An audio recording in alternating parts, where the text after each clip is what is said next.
अस्सलाम वालेकुम नाजरीन, आप देख रहे हैं Gulistan news programme news at 6 के साथ मैं हूं आपका मेजबान इदरीस फलाही। नाजरीन, इस खास प्रोग्राम में बड़ी खबरों पर नजर डालते हैं, उसके अलावा जम्मू कश्मीर के मुख्तलिफ मसाइल पर भी बात करते हैं। नाजरीन, खबरों की शुरुआत करेंगे और सबसे पहले बात करेंगे बांग्लादेश के हवाले से। आपको बता दें, बांग्लादेशी वजारत तिजारत का नया सर्कुलर जारी हुआ है और जिस सर्कुलर के दौरान आपको बता दें, बांग्लादेश का इसराइल से तिजारत पर पाबंदी का इरादा किया गया है और इसराइल के साथ किसी भी किस्म की तिजारती सरगर्मी ममनू करार दी गई है। बांग्लादेश के अंदर खिलाफ वर्जी की सूरत में मुल्की कवानीन के तहत कार्रवाई की वार्निंग भी दी गई है। तो बांग्लादेश और इसराइल के बीच में जो सफारती ताल्लुकात हैं उसके हवाले से खबर है, जहां पर बांग्लादेश हुकूमत ने एक ताज़ा सरकारी हिदायतनामा जारी करते हुए इसराइल के साथ तिजारत और कारोबारी लेन देन पर पाबंदी की अपनी तवीलुल मुद्दती पॉलिसी की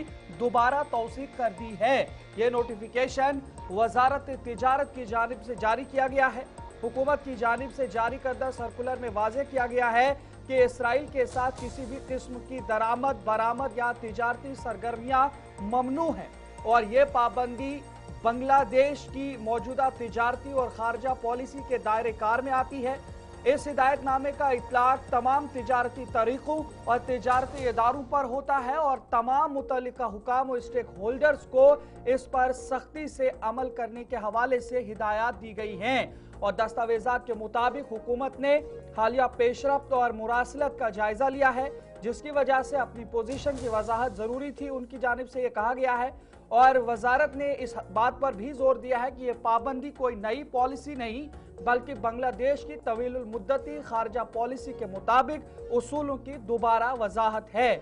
और इस सर्कुलर में मुतालिका महकमों बशमूल कस्टम्स हुकाम, बंदरगाही अफसरान, तिजारती इदारे और रेगुलेटरी एजेंसियां जो हैं उनको हिदायत की गई है कि वो इस पाबंदी पर मुकम्मल अमल दरामद को यकीनी बनाएं और हुकूमत ने इस हवाले से भी खबरदार किया है कि किसी भी खिलाफ वर्जी की सूरत में मौजूदा कवानीन और जवाबित के तहत कार्रवाई की जा सकती है। हुकाम का इस हवाले से कहना है और ये वजाहत इसलिए जरूरी उनकी जानिब से दी गई है ताकि किसी किस्म की इबहाम पैदा ना हो और तमाम तिजारती और सरहदी इदारों में यकसा अमल दरामद यकीनी बनाया जा सके। बांग्लादेश ने तारीखी तौर पर इसराइल को तस्लीम न करने की पॉलिसी अपनाई है और बैनुल अक़वामी फॉर्म्स में फ़लस्तीनी अवाम के मौक़िफ़ की हिमायत की है। और इसी बीच में अब ये खबर, जहां पर ये जो सफारकारी के हवाले से बांग्लादेश और इन दोनों ममालिक के बीच में ये जो तवीलुल मुद्दती पॉलिसी है, अब इस पर मजीद बंदिशें बांग्लादेश हुकूमत की जानिब से लगाई गई।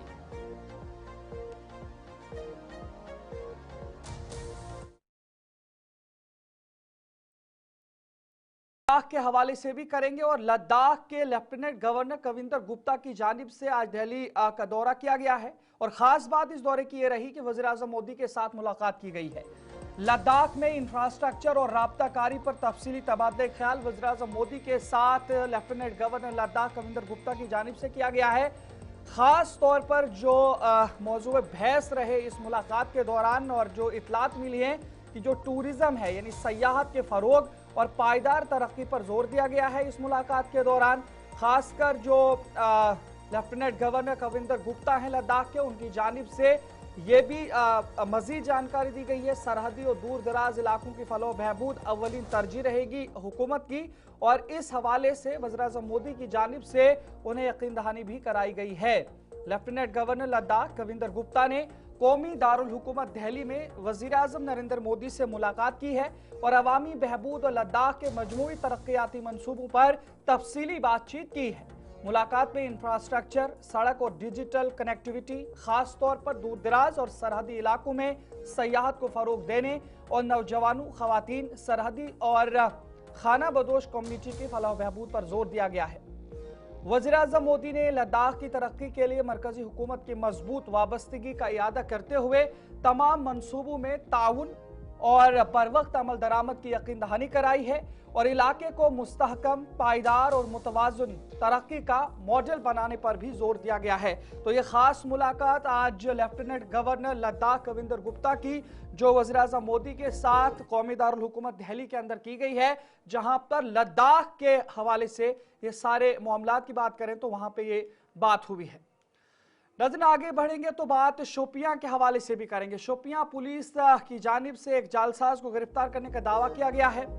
ये बड़ी खबर आपको बताए हैं, जहां पर शोपियां पुलिस ने जालसाज से 1.5 लाख बरामद किए हैं बताया जा रहा है, और एक शख्स को उसके भाई की पुलिस हिरासत से रिहाई का झूठा वादा किया था, जिसके बाद पुलिस की जानिब से कार्रवाई की गई है। और व्हाट्सएप के जरिए पुलिस को एक शिकायत मौसूल हुई, जिस पर पुलिस की जानिब से नोटिस लिया गया है और उसके बाद कार्रवाई हुई। तस्वीरें आपके सामने, जहां पर शोपियां पुलिस ने एक जालसाज को गिरफ्तार करने का दावा किया है, जिसने एक शख्स को उसके भाई की पुलिस हिरासत से रिहाई का झूठा वादा करके लाखों रुपए का धोखा दिया है। पुलिस की जानिब से जारी बयान के मुताबिक पुलिस स्टेशन शोपियां को व्हाट्सएप के जरिए एक शिकायत मौसूल हुई, जो आसिफ अहमद परा साकिन हमहमा जैनापुरा ने दर्ज कराई। शिकायत में बताया गया कि एक जालसाज शख्स, जिसका नाम सज्जाद अहमद भट्ट बताया गया है, साकिन ये मंडूर त्राल का रहने वाला है, उनसे 5,40,000 रुपए धोखाधड़ी से हासिल किए हैं। इस हवाले से उस शिकायत के अंदर ये दर्ज किया गया था। और शिकायत कुनिंदा के मुताबिक मुलजिम ने दावा किया कि वो एक सरकारी मुलाजिम है और उसके आला सतही असर रसूख के बाइस वो उनके भाई की पुलिस हिरासत से रिहाई करवा सकता है। वाज़ेह रहे कि शिकायत कुनिंदा के भाई उमर मकबूल को पुलिस स्टेशन जैनपुरा में दर्ज FIR नंबर 108/2025 के तहत, जो NDPS एक्ट की दफात 8 और 20 के तहत कानूनी तौर पर गिरफ्तार किया गया है। इन मंशियात मुखालिफ सरगर्मियों के तहत जब यह कार्रवाई की गई है तो उस दौरान ये गिरफ्तार हुआ है। और पुलिस के मुताबिक मुलजिम ने सूरत हाल का फायदा उठाते हुए झूठे दावों की बुनियाद पर शिकायत कुनिंदा को धोखा दिया और खतीर रकम हथिया ली है। मामले का नोटिस लेते हुए पुलिस स्टेशन शोपियां में FIR जिसे हम कहेंगे, यानी ऑनलाइन तरीके से इलेक्ट्रॉनिकली FIR दर्ज की गई है। और FIR के तहत तहकीकात के दौरान अब तक मुलजिम के कब्जे से 1,50,000 रुपए बरामद कर लिए गए हैं, जबकि बाकी रकम की बाजियाबी के लिए कोशिश जारी है। मुलजिम को हिरासत में ले लिया गया है और मजीद तफ्तीश भी जारी है। पुलिस ने इस हवाले से खास तौर पर आवाम से अपील की है कि वो ऐसे अफराद से होशियार रहें जो असर रसूख या गैर कानूनी फायदे दिलाने के झूठे दावे करते हैं। इस नौयत की किसी भी कोशिश की फौरी इत्तला करीबी पुलिस स्टेशन को देने के हवाले से भी जानकारी मिली है। जिस तरीके से इस शख्स ने FIR दर्ज करवाया और उसके बाद पुलिस की जानिब से इस पर कार्रवाई हुई, और कार्रवाई इस हवाले से हुई कि एक शख्स जो मुकैद है, जेल के अंदर है, और एक शख्स कह रहा है कि असर रसूख की बिना पर वो उसे जेल से छुड़ाकर लाएगा गैर कानूनी तरीके से, और उसके बाद इस पर पुलिस ने नोटिस लिया और कार्रवाई की गई। नजरें आगे बढ़ जाएंगे तो खेलों की दुनिया के हवाले से भी बात करेंगे। आपको बता दें, directorate of youth service and sports Jammu Kashmir ने अंडर 14 क्रिकेट लीग के इंटर डिस्ट्रिक्ट यूथ सतह के मैचों की स्कोर शीटें और मुतालिका रिकॉर्ड की जांच के लिए 5 रुकनी कमेटी तश्कील दी है।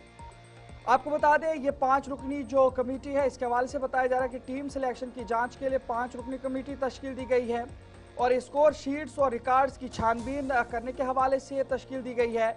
रिपोर्ट पेश करने की आखिरी तारीख आज के हवाले से बताई जा रही है, और जिस तरीके से मैचों की स्कोर शीट्स और मुतल्लिका रिकॉर्ड की जांच के लिए कमेटी तश्कील दी गई है, इन्हीं मैचों की बुनियाद पर 69वें नेशनल स्कूल गेम्स में शिरकत के लिए टीम का इंतखाब किया गया था। हुकाम के मुताबिक कमेटी को यह जिम्मेदारी सौंपी गई है कि वो इस बात की तस्दीक करें कि इंतखाबी अमल मुकर्रर ज़ाब्तों और रहनुमा खतूत के मुताबिक अंजाम दिया गया या नहीं। कमेटी तमाम मुतल्लिका दस्तावेजात का तफसीली जायजा लेगी और अपनी रिपोर्ट आज पेश करने की आखिरी तारीख थी। डायरेक्टोरेट ने वाज़ेह किया है कि जांच का मकसद शफाफियत को यकीनी बनाना और किसी भी किस्म की बेज़ाब्तगी की सूरत में मुनासिब कार्रवाई करना है, और इस हवाले से आज आखिरी तारीख थी और इसके बाद फैसला मुतवक्का है।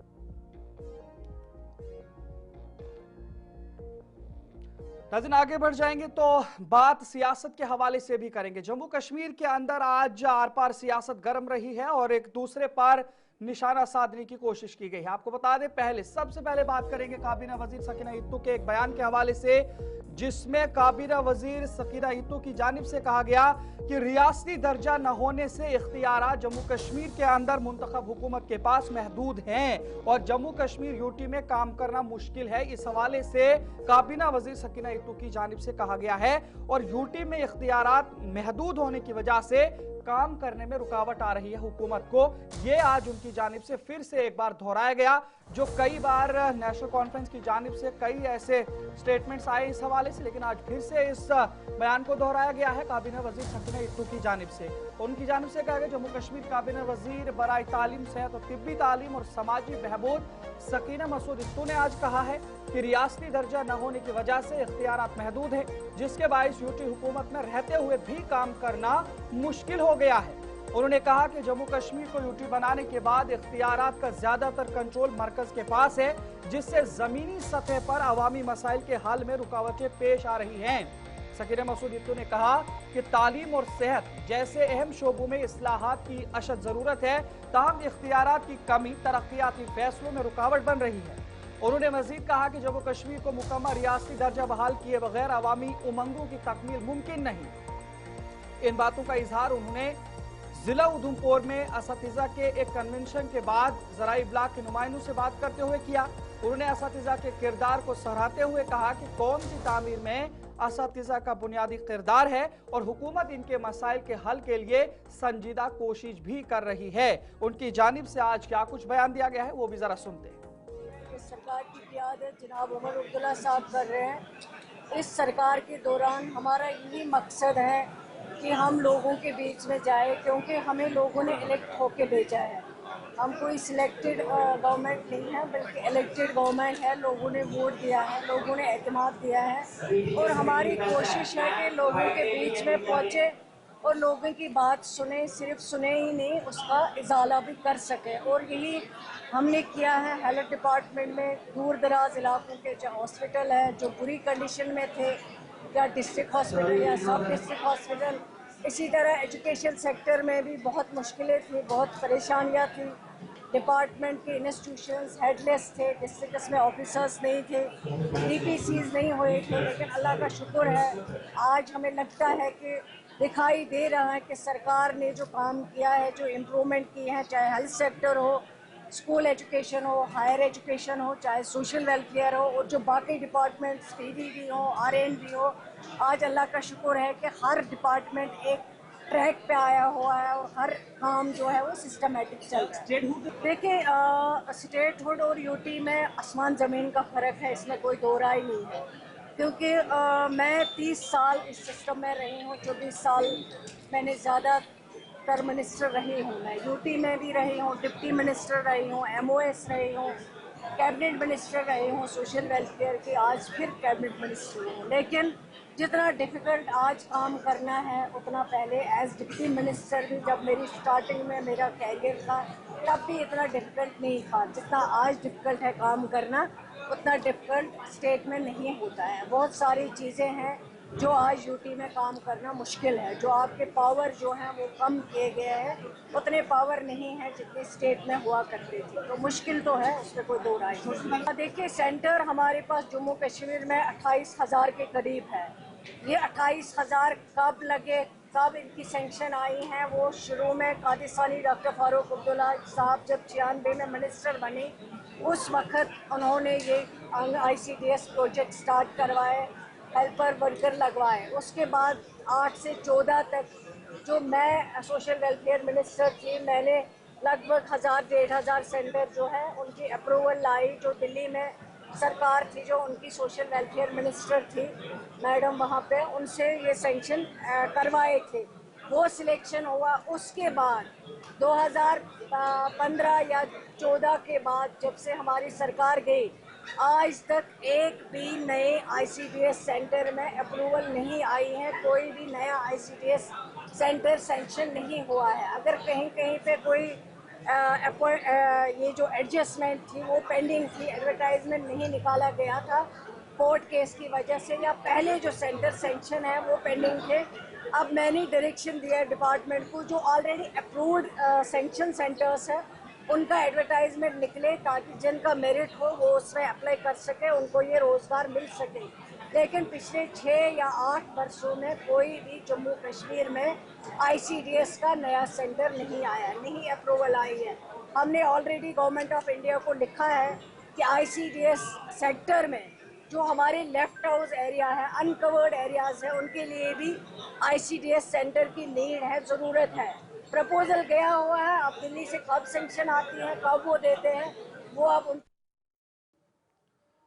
नजरीन आगे बढ़ जाएंगे तो एक तरफ से जहां पर काबीना वजीर सकीना यत्तू का बयान आया है, लेकिन वहीं पर बीजेपी की जानिब से आज जो वार पे वार किया गया है जम्मू कश्मीर की मुंतखब हुकूमत पर। आपको बता दें, भारतीय जनता पार्टी ने श्रीनगर में एक प्रेस कॉन्फ्रेंस के दौरान इल्जाम आयद किया है कि जम्मू कश्मीर में अमन इस्तेहकाम के लिए दहशतगर्दी से ज्यादा खतरा इलाकाई सियासी कयादत के इश्तियाल अंगेज बयानात से है।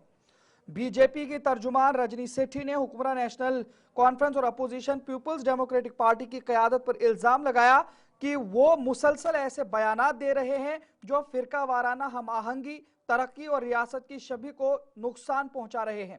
बीजेपी तर्जुमान ने इल्जाम लगाया कि नेशनल कॉन्फ्रेंस और पीडीपी जैसी इलाकाई जमातें अपनी सियासी बालादस्ती खत्म होने से बेचैन हैं और इसी वजह से हिंदू मुस्लिम तकसीम को हवा देने वाले बयानात दे रहे हैं। मजीद क्या कुछ कहा है वो भी सुनते। जम्मू के बच्चे डफर हैं, तो कहीं ना कहीं मुझे लगता है ये दोगला बयान देकर उन्होंने जम्मू कश्मीर को बांटने का काम किया है। मैं पूछना चाहती हूं मुख्यमंत्री जी से, क्या आप एक ही धर्म के मुख्यमंत्री हैं? क्या आप सिर्फ मुसलमानों के मुख्यमंत्री हैं और हिंदुओं के मुख्यमंत्री नहीं हैं?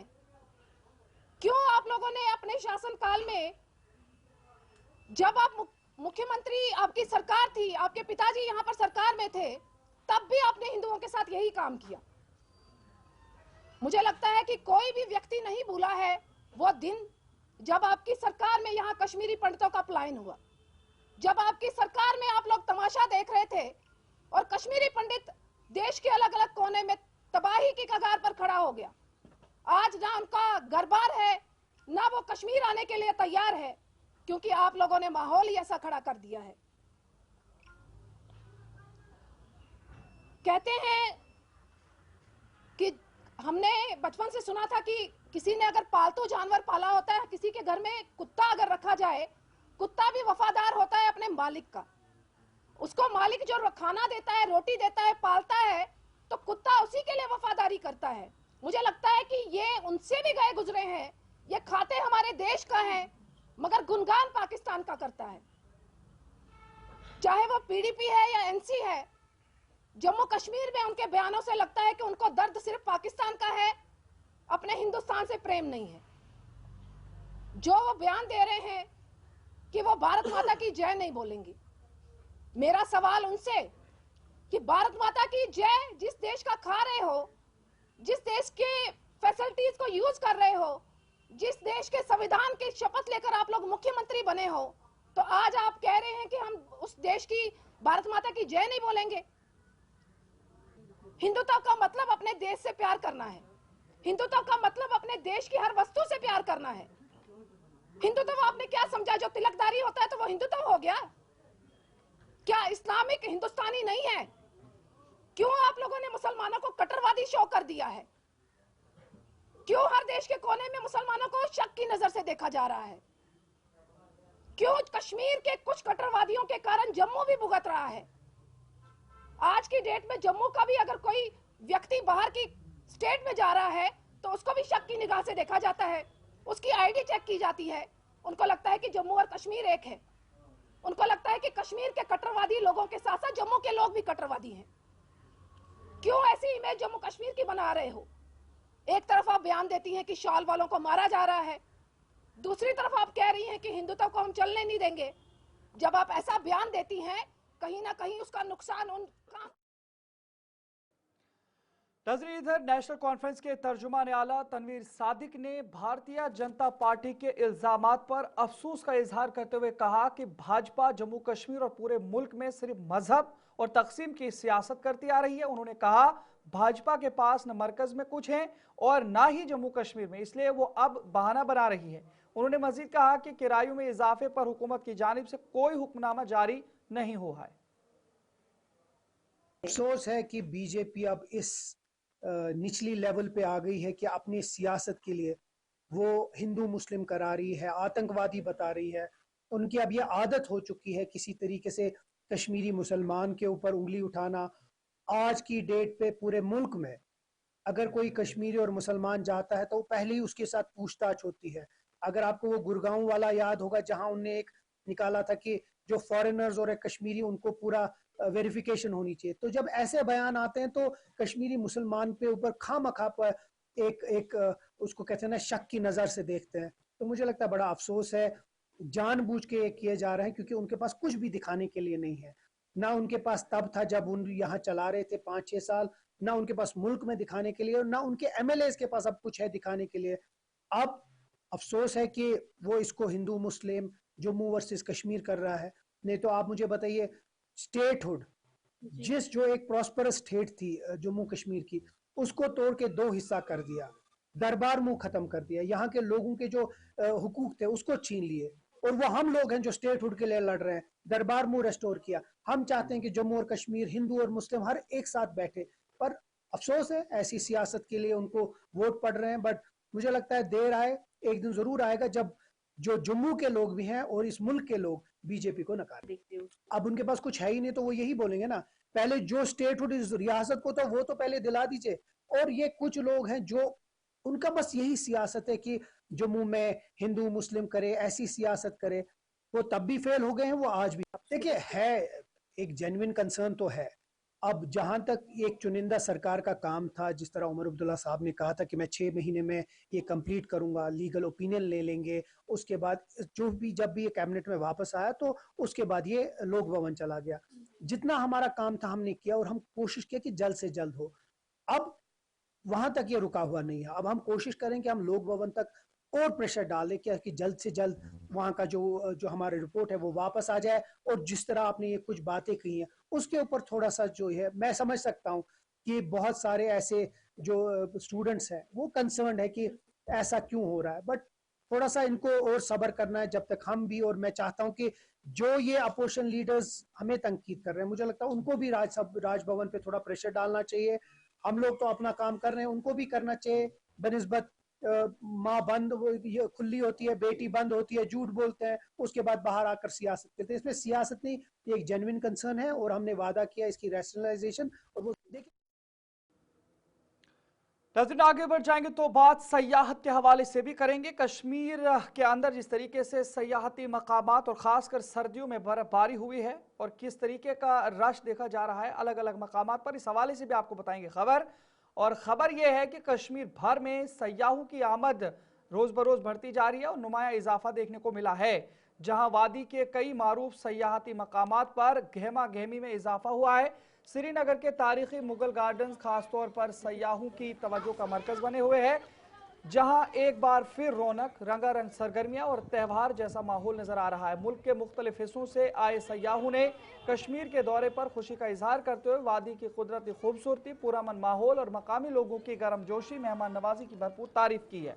सयाहों का कहना है कि उन्हें कश्मीर के हर कोने में खुद को मुकम्मल तौर पर महफूज और खुशामदीद महसूस हुआ। सयाहों की बढ़ती हुई आमद इस बात की अक्कासी करता है कि वादी कश्मीर में हालात पर एतमाद में इजाफा हो रहा है और कश्मीर एक बार फिर मुल्क के पसंदीदा सयाहती मकामात में अपनी नुमाया हैसियत मजबूत कर रहा है। वहीं सयाहत से वाबस्ता मकामी अफराद और दीगर स्टेक होल्डर्स ने इस मजबूत रुझान का खैर मकदम करते हुए उम्मीद जाहिर की है कि सयाहों की बढ़ती हुई तादाद से न सिर्फ मकामी मईशत को फरोग मिलेगा बल्कि कश्मीर की भरपूर सकाफती और कुदरती वरासत को भी मजीद पहचान हासिल होगी। मेरा नाम मोहम्मद आरिफ है और मैं यूपी से आया हूँ। कैसा लग रहा है कश्मीर आके और कैसा महसूस कर रहे हैं? बहुत ही अच्छा महसूस हो रहा है, जैसे सुना था ना कश्मीर जन्नत है, यहाँ पर आगे सच में ये जन्नत है कश्मीर एक। यहाँ के लोग कैसे लगे आपको? बहुत अच्छे लोग हैं और बहुत अच्छा व्यवहार है लोगों का, और जो कश्मीर नहीं आया वो कहीं नहीं गया। क्या मैसेज देंगे दुनिया भर के लोगों को कश्मीर के लिए? कश्मीर एक बार जरूर आना चाहिए, जब आएगा जब भी पता लगेगा कश्मीर कितना खूबसूरत है। मुगल गार्डन की सैर कर रहे हैं, जी हाँ, घूमने के शौकीन है, यानी इनका मानना है। आपका नाम?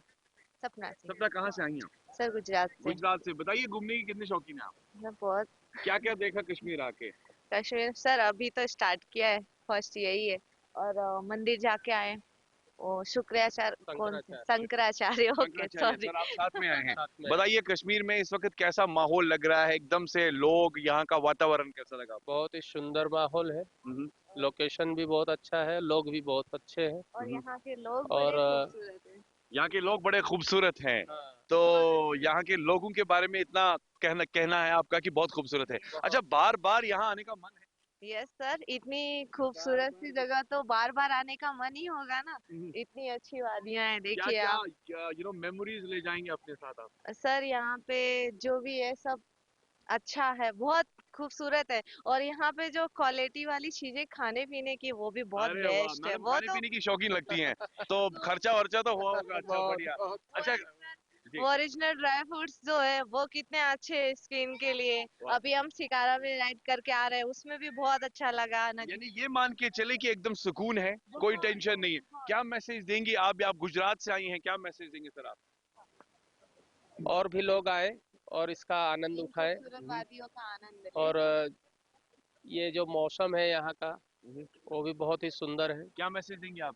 सर मैं यही मैसेज दूंगी कि इन खूबसूरत वादियों का आनंद लेने के लिए हर कोई यहाँ पे आए, बहुत अच्छा है। और लोग भी बहुत अच्छे हैं और बहुत खूबसूरत है। जो भी आएगा उसको बहुत कुछ अलग ही आनंद मिलेंगे, फील होगा उनको। एक जानिब नए साल की आमद थी और नया साल आया और नए साल के साथ साथ बागों में बहार भी लौटी। यानी वादी कश्मीर को लेकर बात करें तो सियाहों का सिलसिला जो है वो बखूबी देखने को मिल रहा है। पिछले बारी जिस तरीके से कह सकते हैं कि काफी नजर लग गई थी सयाहत को लेकर, मगर नए साल के मौके पर और खास तौर पर जश्न चिलाई कलान के साथ साथ जब बर्फीला मौसम पहाड़ों पर देखने को मिला तो इस बीच सयाहत को लेकर बागों में बहार भी देखने को मिली। इस वक्त वादी कश्मीर में मुगल गार्डन्स में अलग अलग सयाह घूम फिर रहे हैं जो यहाँ पर इजहार कर रहे हैं और जिनका मानना है कि वादी कश्मीर है जन्नत का नजारा। वीडियो जर्नलिस्ट अमीर वानी के साथ सईद इरफान फाजिल, गुलिस्तान न्यूज, निशात बाग, श्रीनगर। तो नाज़रीन, इसी के साथ जिला डोडा के भद्रवा के इलाके की भी बात करेंगे, जहां पर ताज़ा बर्फबारी के बाद भद्रवा के सयाहती मकाम गुलडंडा में दिलकश मनाजिर देखने को मिल रहे हैं। तस्वीरें आपके सामने हैं। बर्फ से ढकी ढलवानों पर सयाहों की बड़ी तादाद को लुत्फअंदोज होते हुए देखा गया। सर्दियों के इस हसीन जादू ने मकामी और बैरूनी सयाहों को अपनी जानिब मुतवज्जह किया है, जहां लोगों ने बर्फ में खेलकूद के साथ साथ रिवायती खेलों में भी हिस्सा लिया है। बच्चों और नौजवानों ने बर्फ के गोले बनाकर खेलते हुए खुशी का इजहार किया, जबकि खानदानों ने यादगार लम्हात को कैमरे में कैद किया है। गुलीडंडा की खूबसूरत वादियां और सफेद चादर ओढ़े पहाड़ सयाहों के लिए खास कशिश बने हुए हैं, जिससे इलाके में त्यौहार जैसा माहौल पैदा हो गया है। सयाहों का कहना है कि भद्रवा की सर्दियां कुदरती हुस्न और पुरसुकून माहौल के बाइस उन्हें बार बार वहां आने पर मजबूर करती हैं। तो नाजरीन, इसी के साथ न्यूज़ एट 6 में फिलहाल इतना ही। अपने मेजबान इदरीस फलाही को इजाजत दीजिए। देखते रहे गुलिस्तान न्यूज। अल्लाह निगहबान।